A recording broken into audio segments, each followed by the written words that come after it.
सोचिए जरा, अगर कोई इंसान अपने गांव के बच्चों के लिए स्कूल बनाने का सपना देखे, अपनी जमीन दे दे, अपनी जमा पूंजी लगा दे और एक शाम बुलडोजर आकर उस सपने को चकनाचूर कर दे, तो सवाल उठता है कि गलती किसकी है? कानून की, अफवाह की, या उस सोच की जो नाम देखकर फैसला कर लेती है? आज की कहानी है मध्य प्रदेश के बैतूल जिले के ढाबा गांव की, और कहानी है अब्दुल नईम की।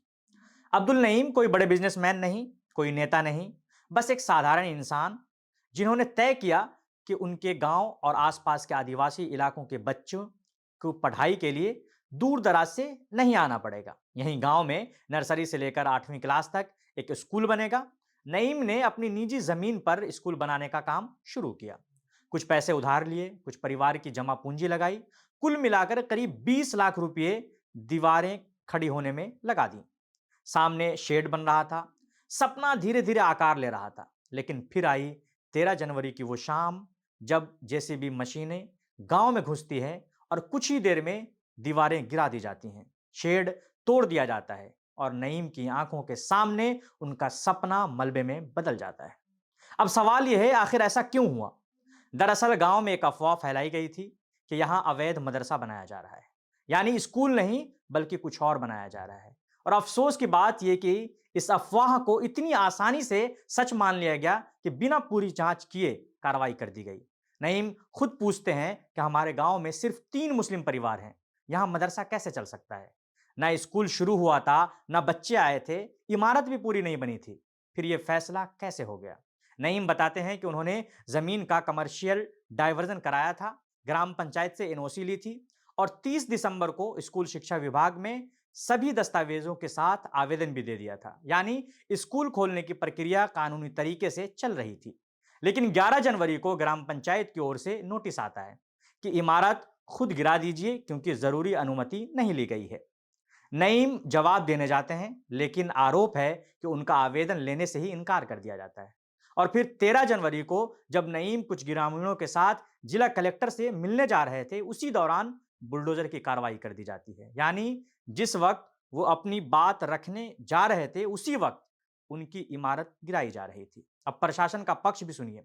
सब डिविजनल मजिस्ट्रेट का कहना है कि जांच में पाया गया कि निर्माण का एक हिस्सा अतिक्रमण में था, इसलिए सिर्फ अवैध हिस्सा हटाया गया है, पूरा स्कूल नहीं तोड़ा गया है।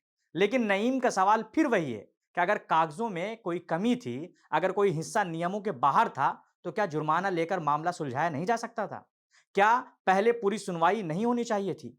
यही नहीं, इस पूरे मामले में सबसे बड़ा सवाल यह है, क्या अगर स्कूल बनाने वाला अब्दुल ना होता, तो क्या इतनी जल्दी मदरसे की अफवाह फैलती? क्या नाम और पहचान आज भी इंसाफ से पहले आ जाती है? यह मामला सिर्फ एक इमारत का नहीं है, यह मामला है नियत पर शक का, इरादे पर हमला का और बच्चों की पढ़ाई को भी शक के घेरे में लाने का।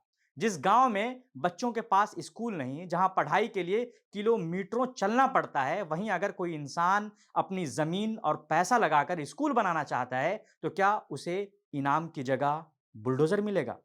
आज अब्दुल नईम के सामने सिर्फ टूटी हुई दीवारें नहीं हैं, बल्कि टूटा हुआ भरोसा भी है। सिस्टम पर भी टूटा हुआ भरोसा, इंसाफ पर भी भरोसा।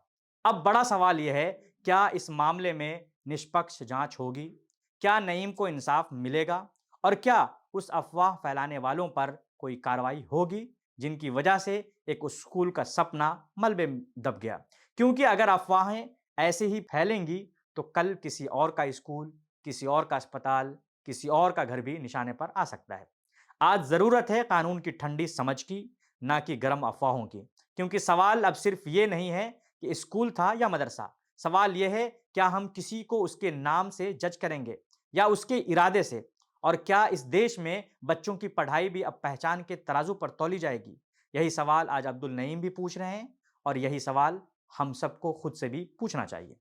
तो तमाम छोटी बड़ी खबरों के लिए देखते रहिए इनकलाब हिंदी। मैं कामरान सैफ।